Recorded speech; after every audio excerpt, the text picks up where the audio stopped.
is going to the Final Four. The following is a Learfield presentation of the Oregon Sports Network. And Oregon is going to play in the national championship game. Big Ten champions. Big Ten champs. National champions, yes. Oklahoma City bound the Oregon Ducks. Awesome day to be a Duck, man. Boom inside. Touchdown Oregon. He gets loose. Fires. Hit. Pops the three. Oh, yeah. It's all Oregon. This is Duck Insider. Duck Insider. It's about how to be a group of people that know how to love each other to the absolute fullest. Pleasure, joy to be with them each and every day, and I can't wait for the future. It's just fun to be a part of a community that cares, that is passionate, and when we come together, powerful things can happen.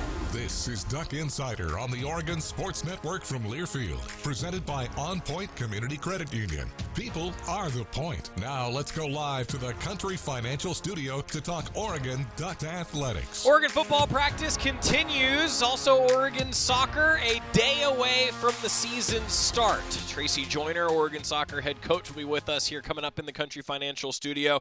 We also have Dusty Harrah in the Country Financial Studio. Our Oregon football sideline reporter for the Oregon Sports Network is here. We've got him with us coming up. The first of many appearances for Dusty, actually. And we'll tell you about why that's important and why it matters. Dusty has no idea what I'm talking about. Kiara Romero, the awards continue to roll in for the world's #1 amateur golfer. #1 in the world amateur golf rankings today received the Mark McCormack Medal. That means that she gets some exemptions into the 2026 U.S. Women's Open and the 2026 AIG Women's Open in England. Pretty incredible honor for last year's Big Ten Golfer of the Year. She wears an Oregon uniform. Kiara Romero, the #1 amateur in the world, the recipient of the Mark McCormack Medal here today. That's a big honor in anticipation of a big spring, hopefully, for Kiara Romero. Dan Lanning met with the media yesterday, Oregon football head coach. We've got that for you, as well as interviews with Tony Tuioti, Pancho Lalaulu, Dylan Theamman, and more coming up on today's show. Dan Lanning. Let's start there. Duck football head coach. Every time we talk with him, it's brought to you by the Willamette Valley Cancer Institute and Research Center. Better cancer care close to home. Oregon football head coach Dan Lanning with some updates on fall camp last night. Good competitive practice. We had some game on the line periods, working some situations, worked some red zone. Really proud to see the offense really bounce back so far this week. After the scrimmage, like I told you, defense really won that scrimmage, but offense has had a really good week so far this week. A lot of competitive spirit, a lot of player leadership. That's something we've been wanting to see show up. That's shown up today in the last few days. So, want to continue to push that trend. You had a chance to break down the film from the scrimmage. Where do you think the most growth has been from the start of fall camp to now? It's a good question. There's been a lot of back and forth, really, on both sides. I'd say generally in a scrimmage, or especially early in the season, you're normally going to see the defense have a little bit more success. But I thought we tackled well. Thought that was a big point of improvement. We've coached that really hard. That's shown up. I thought some guys on our offensive line did a really good job getting movement at the point of attack. So some really good back and forth. Been a couple reports about Jurion Dickey's status with the team. Where is he at with the program right now? Yeah, right now, I'm not going to spend a lot of time on it, but Jurion's indefinitely suspended with us right now. We've got 2 team rules, right? And that's be respectful, be on time. There's some pieces of that where I felt like he needed a break from us and we needed a break from that so we can focus on what's in front of us right now. Wishing him nothing but the best as far as success and want to see him get back to where he can be a contributor for somewhere when, that might be here, that might be somewhere else, but won't spend any more time on that. What will determine, Dan, whether that situation is salvageable versus untenable? Like I said, I won't spend any more time on that. Sorry, I should have been clear. Coach, you talked about the player leadership. Just any names in particular that have stood out, and maybe what sort of actions did they do over the last couple of days that really stood out, that showed that growth and development for you? Yeah, just even today, we had some guys get up and talk to the team right afterwards. Kenyon, Bryce, Dante, Dylan Theamman, and there's several guys that are doing a really good job there. Pancho's been a really outstanding leader for us so far. There were also reports about Trey McNutt's injury. Talk a little bit about that. Just how much does that impact the team, especially when you're this close to the start of the season? How much does an injury like that sort of take a boot or hit at the team morale? Yeah, you never want to see a player get injured. Trey broke his leg, had surgery. He's going to be able to recover from that. It's something we think he'll be able to come back from this season sooner than later, but I don't want to put a timeline on that, right? But Trey's handling that unbelievably. Kind of a freak deal. That being said, he's working his ass off to get back. He's staying engaged in the playbook. He's preparing himself. So he was having a really good fall camp. You always hate to see that happen, but it is part of football, and I think Trey's handled it really well. Mention O-line execution from the scrimmage, Dan. Again, a year ago, that was one of the areas you harped on about pre-snap execution, identification, communication. How is that different from a year ago, not just because of personnel, but with Poncho at center? How has that improved even compared to a year ago? Yeah, I mean, we had a really strong group a year ago, and I have a really, really strong group now. And I think it's always about meeting the players where they're at and those expectations. I think our offensive staff has done a good job of, indicating the importance of cadence, the importance of spot points on runs, and even challenging ourselves as we went into the offseason how we could improve it. And I think there's been some improvement there. How would you describe the back and forth of after the first scrimmage? I think you said defense won the day. How did the offense respond following that? And I think Tony came in yesterday and said the offense has bounced back. How did the defense go today? Like the back and forth. Yeah, again, I would say it was an offensive day today, and the back and forth is good. What's great about our players is they want that competition. We did a live period at the very beginning of practice, and as Bryce was talking to the team, he talked about, hey, that's the part that's going to make us different. The fact that we line up 4th and 1 right after we get done stretching and say it's live, let's go. And, they might win the rep, they might lose the rep, but they know that that's going to make the team better. And ultimately, you saw that show up at points today. Where has Poncho gotten better? But you talked about in leadership capacities, but I'm talking about just strictly between the lines as a center, as a player, whether it's identifications, box counts, those sorts of things, the in-the-weeds stuff. Dan, where has he gotten better even compared to the end of the season? Yeah, all of that. Right, all of that, and more than anything, you see so many things at center. You're in charge of IDing so much from a defensive perspective, what front we're in, where the pressure can come from. His communication is really key to our success up front, and he's done an unbelievable job of having poise in the chaos because there's a lot of chaos. We pitch a lot of different things at him. He's handled that really well, but there's not a look that we could put up there, that Poncho wouldn't have an understanding on how to handle.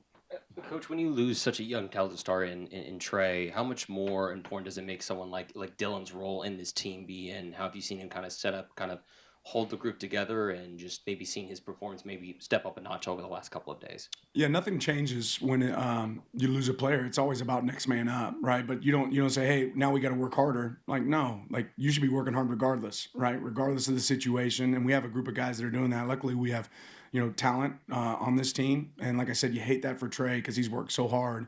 But it's part of football. It happens at times. Right around the midpoint of fall camp, where has Dante improved from a couple of weeks ago? And if nothing stood out immediately after the first scrimmage, what will we hope to see from him here in the second scrimmage to where something will stand out in a positive way?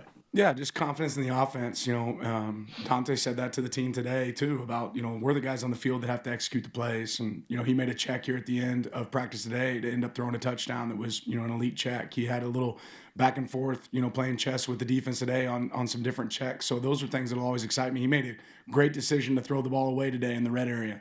And not take a sack and not put the ball in jeopardy. So, when it comes to ball in jeopardy plays, when it comes to making checks, those are things that I'm seeing from all of our quarterbacks and certainly Dante. Dakota's about a year from his injury last year. How far along has he come from that and just kind of the impact opportunity he has right now in the secondary? Yeah, it's always tough when you're coming back from so much time off and it's building confidence in your ability and understanding what you're doing. And, Dakota's attacked that. He's gone. He's had a long road, right? But he's put in a lot of hard work to get there. So there's still a road ahead of him. There's still more improvement to happen. But he's working really hard to get there. A little more than 2 weeks until the first game. As we get closer to that week 1, is there anything specific now that you guys are honing in on as fall camp's about to come to a close? Is there any one specific thing, especially with the installation? Yeah, I'm worried about Wednesday next, right? I'm worried about watching this practice now and Wednesday next. And there's still some pieces for the most part. Offensively and defensively, most of our stuff's installed, but we still have some stuff that we're going to put in, especially situationally, that'll show up here as we keep going. You guys have always given quarterbacks a lot of wiggle room there in terms of the pre-snap stuff and the checks going back to Bo and Dylan and whatnot. So while that's not new, it wasn't that long ago, Dan, where that would not be permitted. OCs, coaches would be very cautious about that. Other than Kenny's willingness, Will's willingness, your own, What is it that's different about quarterbacks today where you can put Dante out there or Austin out there, and no matter how much game experience, you're willing to do that, whereas years ago, coaches would be very reticent about giving that kind of control? Yeah, ultimately, we like having the pen last, right? And every defense has a strength. Every offense has a strength. Every defense has a weakness. Every offense has a weakness. So you're not always going to be able to see that. And as a coach, you want to be able to teach those moments to your players so they can take advantage of it. And rather than being in bad calls, let's figure out a way to get in an advantageous call. And the person that can do that is our quarterbacks, it's our linebackers, it's our safeties. They have to be the guys that can recognize that. So I rather teach them. It's like teach a man to fish rather than give him a fish, right? Same thought process for us when it comes to what call do we want, called at the end. I don't want to run into loaded boxes that it's a bad look for our guys. I don't want to throw into cover 2, right, with a high safety. So those are things that those guys are learning and training themselves for. And it ultimately for us, our goal is I'm going to play 0 snaps. I've said that before. Like these players are the ones that are going to play. We have to put them in positions that they're going to have, advantageous plays. Coach Stein talks about it a lot, but if there's 70 plays in a game, there might be 10 plays that are advantage offense, 50 plays that are 50-50, right? And then 10 plays that are advantage defense. Our goal for our quarterbacks is to take those 10 bad plays, right, and turn them into positives or advantage offense. And that's part of it for us, is giving that quarterback the ability to do that. Oregon football head coach Dan Lanning meeting with the media last night as fall camp will continue this afternoon for the Ducks, getting ready for that opener against Montana State on August 30th. Ducks are scheduled to scrimmage on Saturday in Autzen Stadium. That's a big evaluation day. More updates from that as we continue here on Duck Insider. Timeout. Next up, our football sideline reporter, Dusty Harrah, all the way from Portland, is here. A lot to cover on the Oregon Sports Network from Learfield. As a local community credit union founded by teachers, OnPoint is committed to supporting the students and faculty at the University of Oregon. And on game day, we're right there with you, on the field, in the bleachers, and in the classrooms. Drop by one of your local branches today and discover the many ways OnPoint can help support your financial well-being. OnPoint Community Credit Union. People are the point. Federally insured by NCUA. Equal housing opportunity. We know you turn to the Duck Store for all your game day needs. And for students at the University of Oregon, it's even more. Class supplies, jobs, a seat on our board, a place to take a quick coffee break. Because we're your student-first, non-profit college store, every purchase you make directly supports the very community we serve. From working at our counters to studying in the classroom, from directing our stores to cheering in the stands, the people we serve, the students, are the very people who are the Duck Store. Duck Insider continues after this timeout on the Oregon Sports Network from Learfield. How serious is youth vaping? Irreversible lung damage serious. 1 in 10 kids vape serious, which warrants a serious conversation from a serious parental figure like yourself. Not the seriously know-it-all sports dad or the seriously smart podcaster. It requires a serious conversation that is best had by you. No, seriously, the best person to talk to your child about vaping is you. To start the conversation, visit talkaboutvaping.org. Brought to you by the American Lung Association and the Ad Council. And here's Heather with the weather. Well, it's beautiful out there, sunny and 75, almost a little chilly in the shade. Now, let's get a read on the inside of your car. It is hot. You've only been parked a short time and it's already 99 degrees in there. Let's not leave children in the back seat while running errands. It only takes a few minutes for their body temperatures to rise, and that could be fatal. Cars get hot, fast, and can be deadly. Never leave a child in a car. A message from NHTSA and the Ad Council.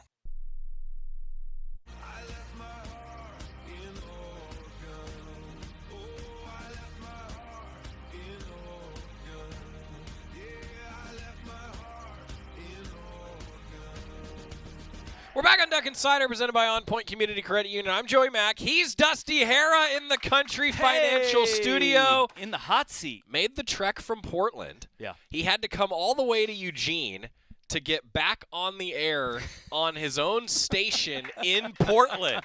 Yes. Okay, behind the broadcast now.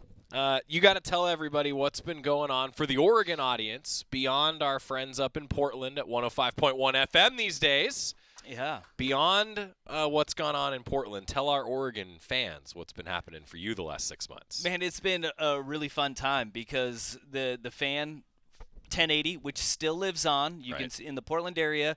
If you love the sound of AM radio, you can still hear us on 1080 AM, but we have now a simulcast on 105.1 FM where all the Ducks games can be heard. And in part of doing that, I shifted into the brand manager role up at the Fan. So code word for the boss. Yeah, I mean, hopefully our other hosts that are listening are aware of that. No, it's been a fun transition for me though to move into this role and oversee a station I care so much about, and I've worked at for 17 years and have a bunch of great relationships with the guys that work on air and off the air. But it did mean that now I do boss stuff, which means it's just I answer a lot of emails. Yeah. I email you and text message with you constantly. Worst part of the job. Yeah. Worst part of the job. Yeah, but at the same time, it meant I went off the air, and now we have the firm of Harrison Meringue, which moved to 10 to 1 p.m., and now we have Duck Insider live in Portland from 1 to 2. And we then love it. We have added the happy hour with Luke Anderson on from 2 to 3, and then primetime with Isaac and Suk. So we've got 13 hours of live and local, because we do consider this show local to our Portland audience. And it's something that the Fan has never had, and we're really excited for it. And it's great to have Duck Insider and hear from coaches, players every single day on the airwaves. Well, thank you. And as a result, we also have Dusty wearing another hat. So from the Oregon Sports Network perspective, last couple years, and even before that, filling in for me on the sidelines, Dusty's been our sideline reporter. That will continue, which means he'll still be making his way down to Eugene about once a week. And I said, well, if you're going to be here doing an interview for our pregame show, then you're going to have to just come into the studio and hang out with us. So, again, he has to come all the way to Eugene to get back on the air in his old time slot. We can't let you let it go, okay? Thank you. You know what? I'm going to say thank you for that, because being on the radio is fun. And this will be fun for the whole year. Actually, I'm going to reserve saying for the whole year, because you may put me on that hot seat a few times, but I'm excited for it. It's going to be fun. Every Wednesday. We're looking forward to having Dusty in town. So this is the first of many. Dusty had it in his schedule to come down for practice today. So here we are. Okay, now, before we talk about the team, I'm curious, as I am now going to appoint you as the representative of Portland Duck fans. Okay. Is that a title that you're comfortable with? No, but I'll take it. Okay, good. So, what's the feeling like in Portland? I mean, you all talk to fans all the time. You're talking about the Ducks and everything else going on. I mean, Portland Trailblazer news today, right? Like, there's so much that happens, and you all are so in touch with the fan base in Portland as, in a lot of ways, the representative of the community. I've always felt that way, like when you guys are doing local shows. What is the vibe in Portland these days? Like, what's the excitement level for Duck season? Look, it is. There's a ton of excitement for the football season, especially with every kind of step of the way under Coach Lanning, and really before that with, Mario Cristobal too, turning Oregon into an attractive place for recruits, and then Coach Lanning and his staff taking it to another level. The recruiting aspect of it has been great, but then the on-field results have really backed it up. When you look at it from year one, which was a phenomenal year one with a 3-loss season, then a 2-loss season, then 1, expectations and excitement around the program have gone nowhere but up, and we've been hearing that. You also hear, though, what every fan has their questions and concerns about. Well, who's going to be the quarterback now? Right. Well, who's going to be the big play wide receiver? Well, those questions are really not as loud as they have been in years past, because of the fact that every year, if there's been major questions, they have been addressed and answered by the coaching staff. And when you look at the results that have happened on the field, boy, it's a lot calmer waters than a year where you're replacing a quarterback, where you're replacing so many integral parts to a team, where your defensive line, where Jordan Birch, Derek Harmon, Jamari Caldwell are not just in the NFL, they're doing really well in the National Football League too. But the idea that the recruiting through the transfer portal and through high school has been addressed every single year, and the identification of those needs through the coaching staff. I think excitement has never been higher. I for love this to team. hear that. I mean, hey, we know here in Eugene, right? Like that I-5 route down south on a game day, that's a big deal. I mean, you drive south, and there's a lot of green, yellow, flags. You know, there's a lot that goes on that route on a Saturday. Like the base, it's a weird dynamic because it's hour and a half, 2 hours away, but that's where a lot of these fans are coming from. And traffic is horrible 7 days a week, but Saturdays when game days happen, it gets a little bit worse. That's why we have traffic reports. That's right. On game day. Traffic reports are important. I agree. That is a big deal. And I should say, you even experienced this a little bit today. Like, the footprint of the Autzen complex is a little bit different. Leo Harris Parkway is quite literally a different route now. Things will be a little bit different, but happy to report that all the parking lots look like they're going to be open coming for game day. That's big news. And really, like, that has been a major concern for a lot of fans. Is I get it. Where am I going to – is my tailgate spot going to be available? Right. Where are we going to be at? But everything on track and on course. That's the plan. The Mashofsky Center parking lot is clean black asphalt right now. All right. And about like a month ago, it was a construction zone. So that puts it in perspective, right? I mean, things move quickly with the 2-point Mo project. And that's for fans that maybe haven't followed along as closely, like that's why all this construction's happening. New indoor practice facility being built on the site of the practice fields currently, which is why the Ducks have used the Mashofsky Center as it currently stands and Autzen Stadium for practice in the spring and then here in camp. Before I ask you about the team, this is something that happens in the studio. We're planning for different projects, sometimes a long time in advance. One of those is Throwback Thursday. So Scott Phillips, who's directing the show, Scott puts together Throwback Thursday. All right. For the Oregon football social media channels. Just, a little flashback in time. We all like to relive. You're making me really worried that something's going to be sprung on me right now. No, it's a good thing. So Scott, one of Scott's assignments is that he had to pick like what the backdrop would be for the title slide, right? So this is the image that Scott found as the title slide. So those of you in our radio audience, what we're looking at is the 1933 Pacific Coast champions, the Oregon Webfoots. Okay. 1933. This team went 9-1. 9-1. Boy, the size of football players has really changed. Really changed. That's the one thing that I have coming out of this is that I saw Matthew Bedford today. I walked by him. He is an enormous human being. I don't think he would have fit in the frame of that photo that you just popped on the screen. I think that that is the most jarring aspect. And then I go, there's like 23 guys on that team in that picture. Yes. Everyone played both ways, right? Yeah. And that is like I'm going through coach mind of you have that few of guys. How do you practice? Like, are you just see a guy walking by on campus and saying, "Come on over"? Yeah. Go. We need a warm body here for a second. Now, here's the next part, Scott. For those of you who are watching, put it back on the screen. Here's the thing that struck me. Okay.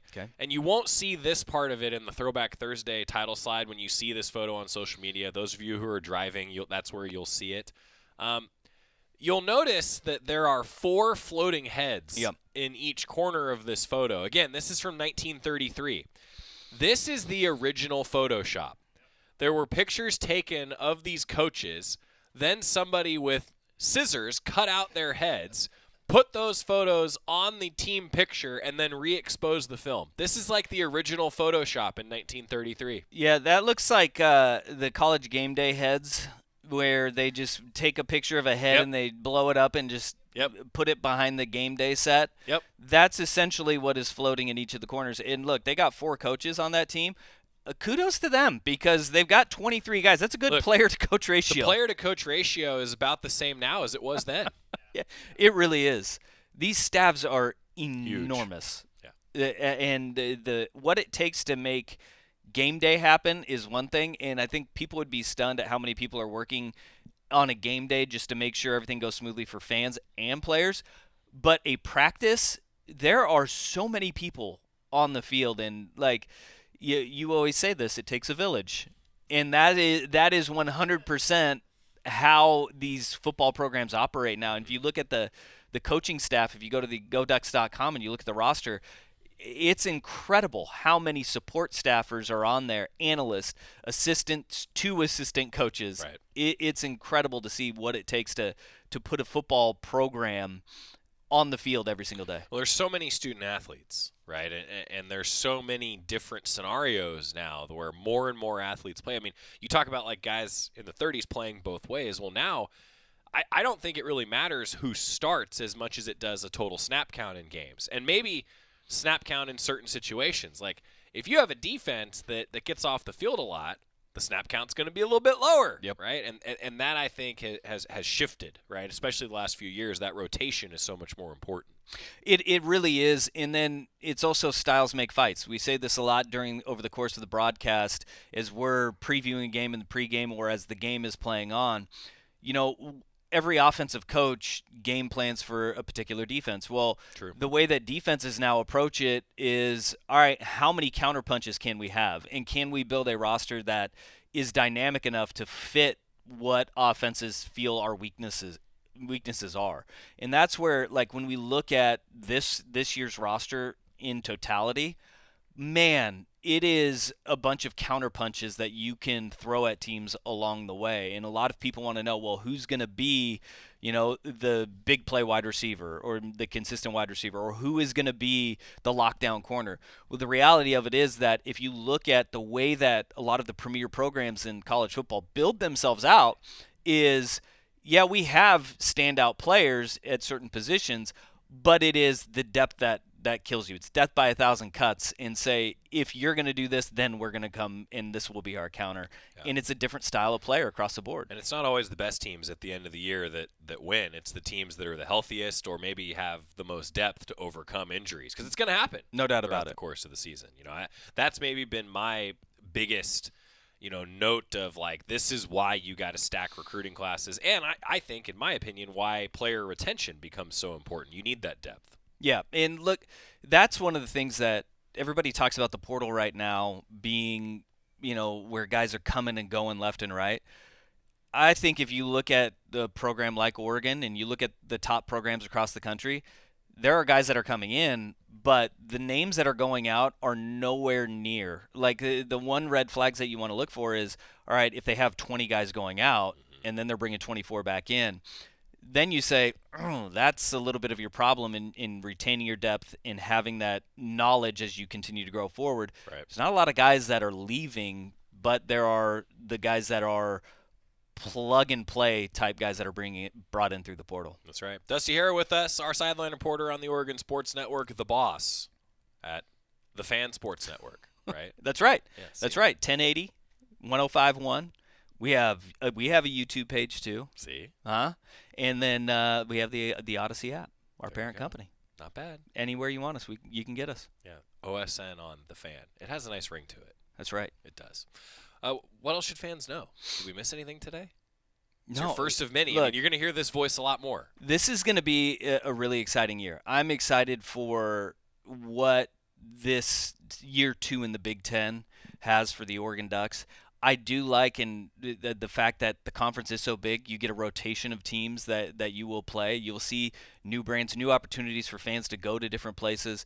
And the fact that this program has so much, not just manufactured hype around it, but legitimate hype around it, it's going to be a really fun year for the Ducks. He's Dusty Harrah. See ya, I guess, every Wednesday. Every Wednesday. Let's do it. Thanks, dude. Let's go, man. Good to see you.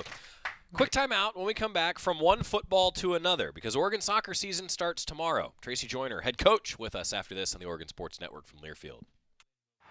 Hear that? The crowd's going wild for all the end of summer fun at Toyota's National Sales Event. Going now until September 2nd. Woo-hoo! See your participating Toyota dealer for details. Dealer inventory may vary. Toyota, let's go places. As a local community credit union founded by teachers, OnPoint is committed to supporting the students and faculty at the University of Oregon. And on game day, we're right there with you, on the field, in the bleachers, and in the classrooms. Drop by one of your local branches today and discover the many ways OnPoint can help support your financial well-being. OnPoint Community Credit Union. People are the point. Federally insured by NCUA. Equal housing opportunity. Hear that? The crowd's going wild for all the end of summer fun at Toyota's National Sales Event. Going now until September 2nd. Woohoo! See your participating Toyota dealer for details. Dealer inventory may vary. Toyota, let's go places. Duck Insider continues after this timeout on the Oregon Sports Network from Learfield. You took the first step and quit smoking, but even former smokers may still be at risk for lung cancer. That's why SaveByTheScan.org wants you to know about a new low-dose CT scan that can detect lung cancer early. It takes only 60 seconds and could save your life. You took the first step, now take the next. Visit SaveByTheScan.org for a simple quiz to see if you're eligible and talk to your doctor about screening. SaveByTheScan.org is brought to you by the American Lung Association's Lung Force Initiative and the Ad Council. In sitcoms, when someone has a problem, they just blurt it out and move on. Well, I lost my job and my parakeet is missing. How was your day? But the real world is different. Managing life's challenges can be overwhelming. So, what do? We get support. The Huntsman Mental Health Institute and the Ad Council have mental health resources available for you at loveyourmindtoday.org. That's loveyourmindtoday.org. See how much further you can go when you take care of your mental health.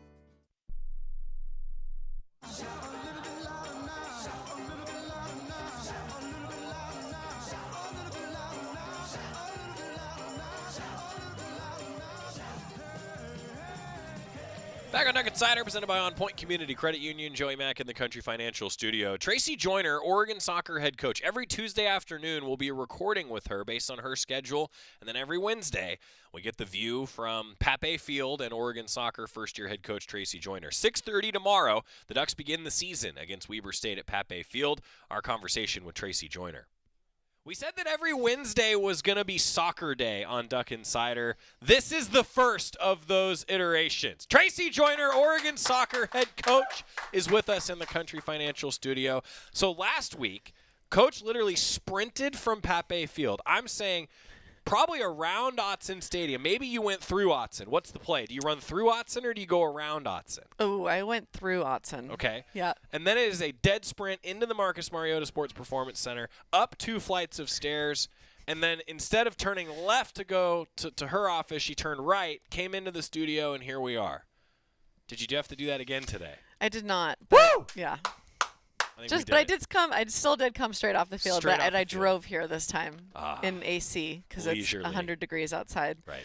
So here we are. Right. How does that change training? Does it much? I mean, do you think about it as much as maybe I do when I need to go outside and not get sunburned? Only because our trainer reminds me that we have to take extra water breaks and go in the shade. Right. Yeah. Okay. So. Smart. Yeah. Good thinking. Yeah. Good thinking. Okay. Takeaways from the week that was a 3-1 win over Oregon State on the road. Well done. Well done. I know, look, I understand like there's a difference between an exhibition and a game that counts on the overall record, but you started out 1-0 in our hearts, Coach. What'd you take away against the Beefs? Well, it was after 5 days of practice, and so I didn't really have an expectation. I more so just wanted to see us compete and really just focus on finding key relationships of players on the field and who was going to, highlight each other's strengths and maybe some areas that we knew we were maybe deficient in that we needed to focus on how we're going to fix those moving forward.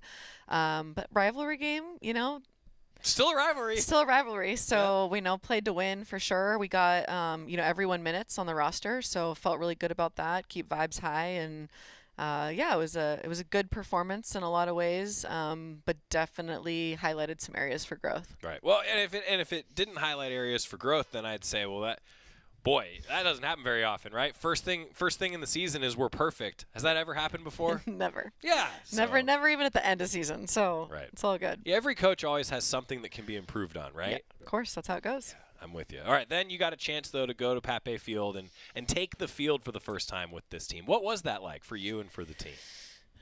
Oh, on a personal level, I mean, just like I had chills walking out. Like it was cool. It was just special and felt like, this is the pinnacle of like what I want to be doing, and it just felt very right. So it was a special moment for me, and I think our staff in general. Like, this is so cool.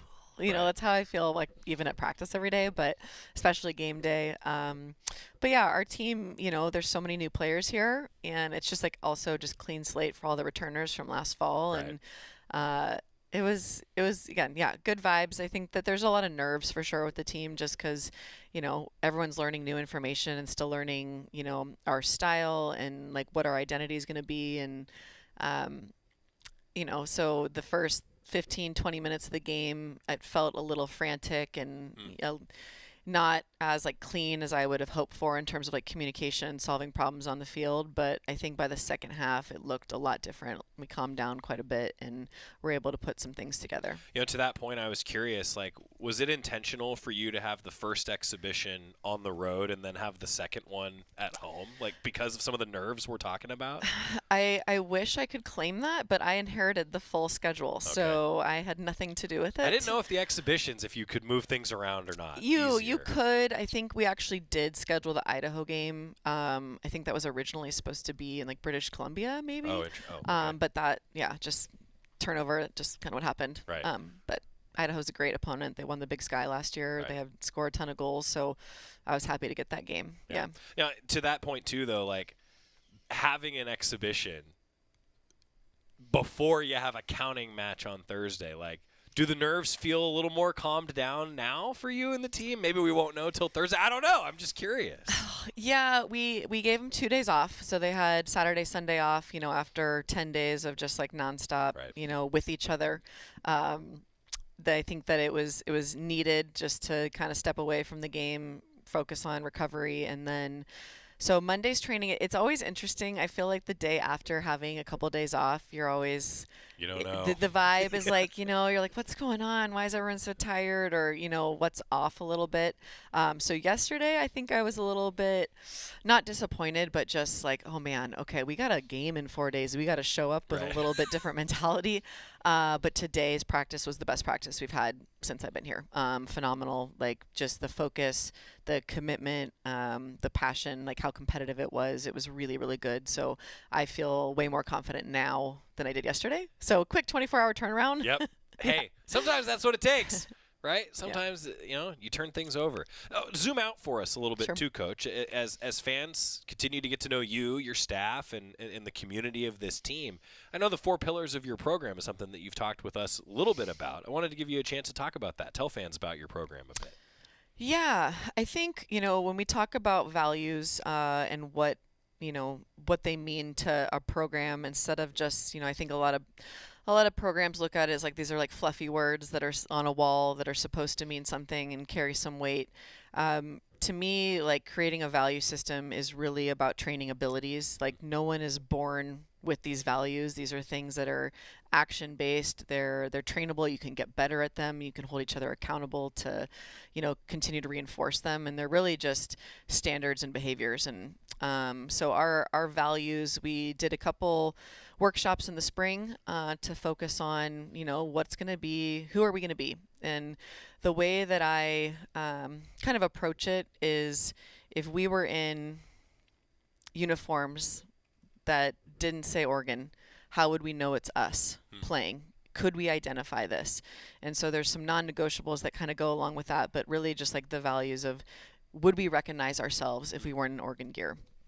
And so one of our values that we talked about is resilience. And to me, college soccer is hard, life is hard, college is hard. There's all sorts of adversities that you face in your life, and it's about embracing adversity and knowing that, you know, there's going to be challenges that happen, and to not be scared of them, to not step away from them, but really embrace it and identify and know that like growth is on the other side of that hard challenge and that adversity that you're going to face. So being resilient, I think, translates, you know, on the field, obviously, to like have mental toughness and grit and get through hard things. And that's going to help you be a better person off the field as well. Sure. The second one is consistency. And to me, you know, that's everything. Discipline, holding yourself accountable, and something that I've always had as like my own personal motto is how you do anything is how you do everything. the best teammates in the world and the best players in the world typically are just the ones that are the most consistent. You know exactly what kind of pass you're going to receive from them. They're going to play to the correct foot. They're going to do X, Y, and Z consistently. Same with like relationships and friendships. Like your best friends are the ones that consistently show up for you. That's why they're your best friend, is you can count on them. So being consistent is really important. The third one is gratitude. And to me, in a world of excess now and knowing and always looking for the next best thing, it's hard to live in like the present moment and be really grateful for what you have, for our players, for our staff. Just understanding that like where you're at right now is a product of your own hard work and the people that are around you that helped you get where you want to go. And so being really grateful for those that helped you achieve your goals, and then really grateful for yourself for putting yourself in a position to have success. So gratitude's another one. And then our fourth one is ownership. And that to me is just being accountable and taking ownership of like, how do you prepare for practice every day? Are you hydrated? Are you getting enough sleep? Are you eating the right things so that you're the best version of yourself, so that you can challenge your teammates to get better and, hold each other accountable to maximize your potential? That's Tracy Joyner, Oregon soccer head coach, with us here in the Country Financial Studio. Quick timeout. We'll come back, continue to preview the season opener tomorrow at Pat Bay Field. It's a 6:30 start. More with Coach Joyner on the Oregon Sports Network from Learfield.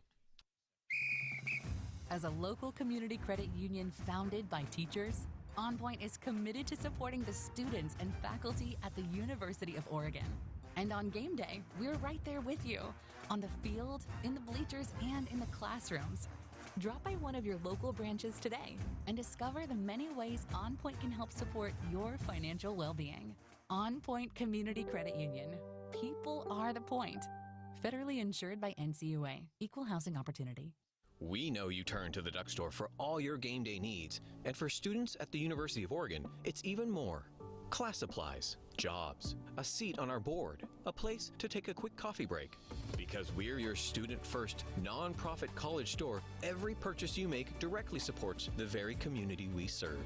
From working at our counters to studying in the classroom, from directing our stores to cheering in the stands, the people we serve, the students, are the very people who are the Duck Store. Duck Insider, your home for the latest news on Oregon athletics on the Oregon Sports Network from Learfield. Snakes, zombies, sharks, heights, speaking in public. The list of fears is endless. But while you're clutching your blanket in the dark, wondering if that sound in the hall was actually a footstep, the real danger is in your hand, when you're behind the wheel.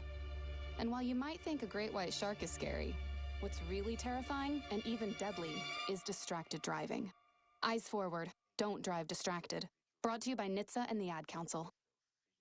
My name is Ariel. I moved to the U.S. at 19. I spoke no English and I struggled finding job opportunities. Everything I have, I owe to the Adult Literacy Center and getting my high school diploma at age 22. It was an honor helping you achieve your greatness. Now you're helping others achieve theirs. It inspires me. When you graduate, they graduate. Find free and supportive adult education centers near you at finishyourdiploma.org. Brought to you by Dollar General Literacy Foundation and the Ad Council.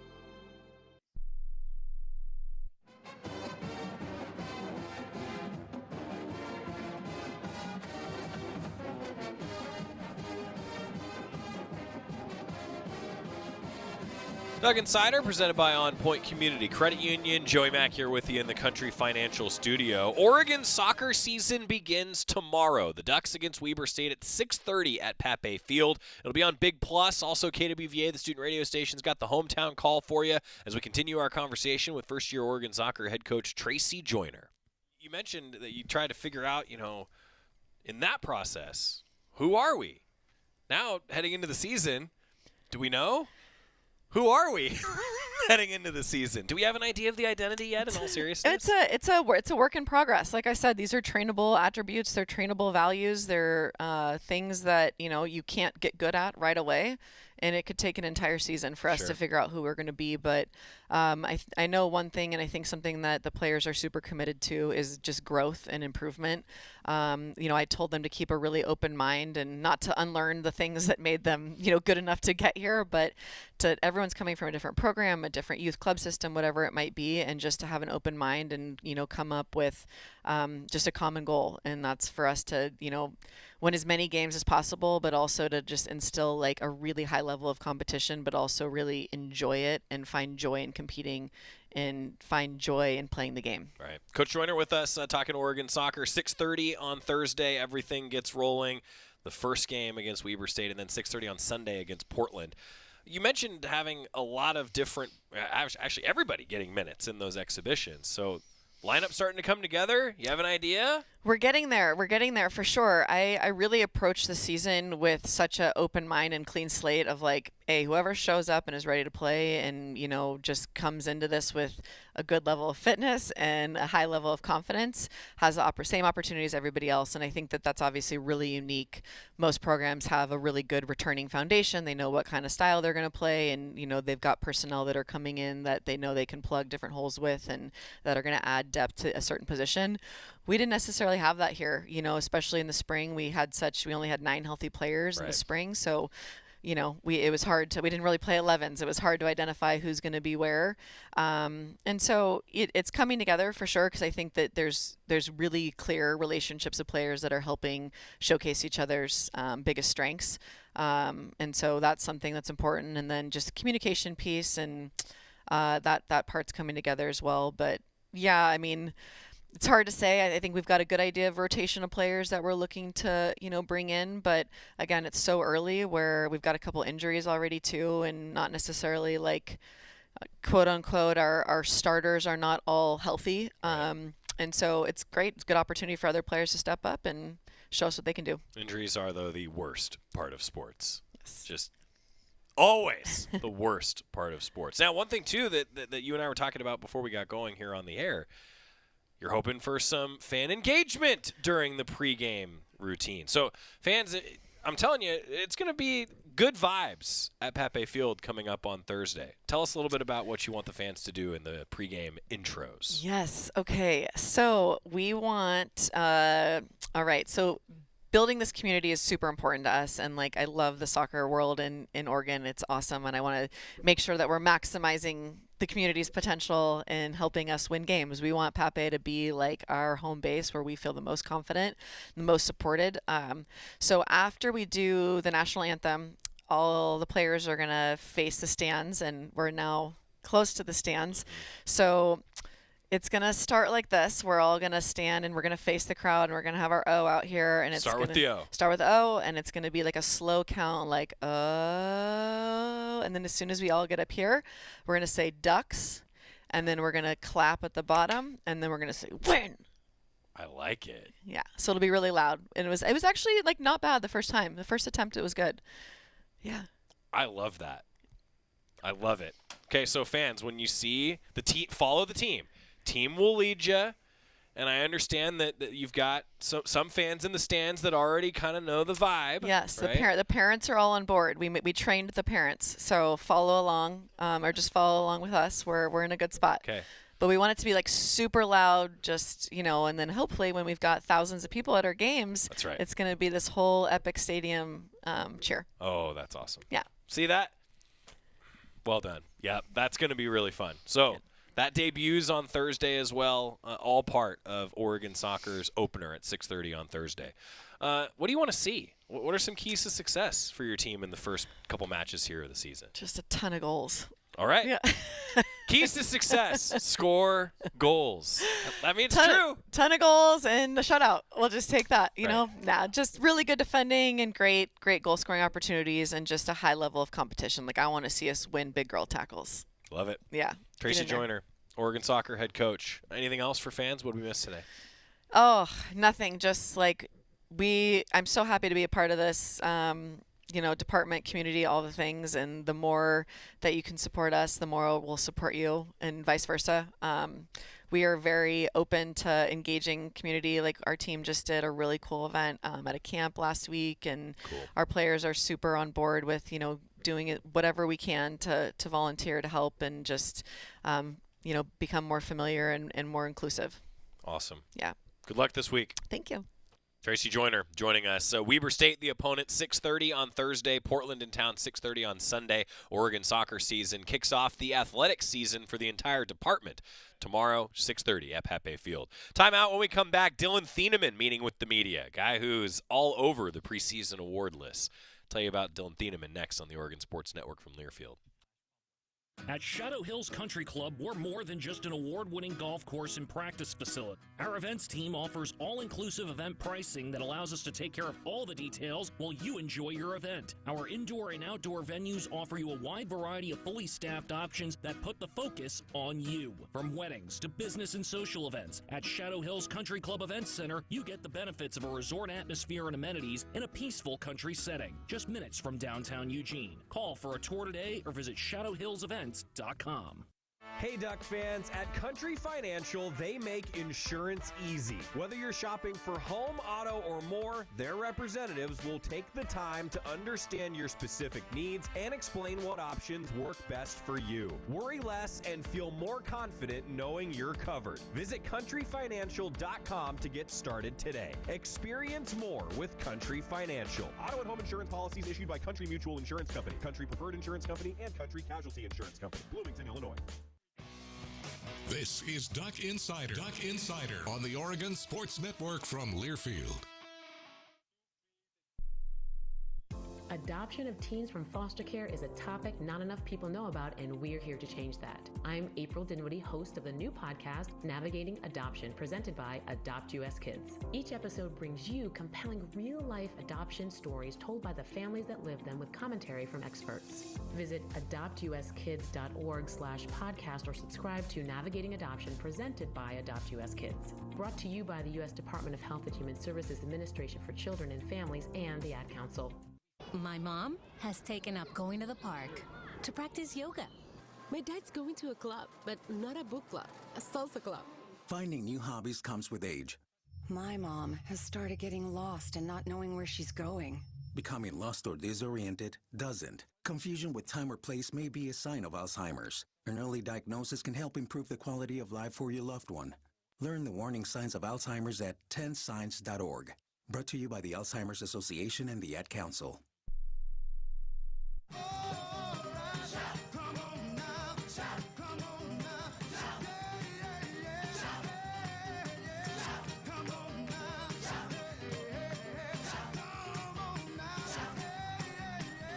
Duck Insider, presented by OnPoint Community Credit Union. Joey Mack here in the Country Financial Studio. Yesterday, after practice, Dylan Theamman sat down with the media talking about camp so far. A lot of back and forth. That's been one of the storylines this year, as Coach Lanning said at the start of this show. One day, the defense does well, like in the scrimmage. Next couple days of practice, the offense has responded. What happens at practice today? We'll find out. Dylan Theamman talking with the media yesterday evening. Yeah, from your spot in the defensive backfield, can you kind of just give an evaluation of how Dante Moore has looked in practice and some of the things that he's done that's impressed you? I think he's looked very good. Be able to kind of make checks, move the pocket, get the offense lined up, get what they need to do, and everything. I think he's been a really good QB in practice. How has it been to develop chemistry on the field with your new teammates at deep safety specifically? Oh, it's been good. It's been fun. Just competing every day. Playing different spots, moving around in the defense. So we're all competing. We're all in the mix, all moving around, playing together. Sounds like there's been really healthy competition from both the offense and defense. Defense winning some days, offense winning other days. So what's that competition been like from your perspective? I think it's been very, very beneficial to play with guys, play fast, and then to also learn, like kind of when maybe your side loses or something, but then you can play fast, maybe you win the next day. So I think it's been really good to have that back and forth going. Lanning said over the weekend that the defense really did a good job limiting explosive plays in that scrimmage. From your perspective, especially in the secondary, how do you evaluate that secondary this far into fall camp? I think the secondary's been good. I mean, we've only been here about 2.5 weeks in fall camp, so there's still like a long way to go. I think we made a lot of good plays, but then there's still other plays that we leave on the table that we can still make. What excites you about this defense? All right, and I guess what gives you guys the confidence that this defense could could be successful? I think just the potential the defense has. I know there's some guys that have a lot more experience, like Tatum, Mateo, Bryce, but then there's other guys that have maybe not as much experience with the corners and the safeties and some of the other guys that were going to be in the mix. So I feel like we can be a really good defense. We just gotta go out there and execute.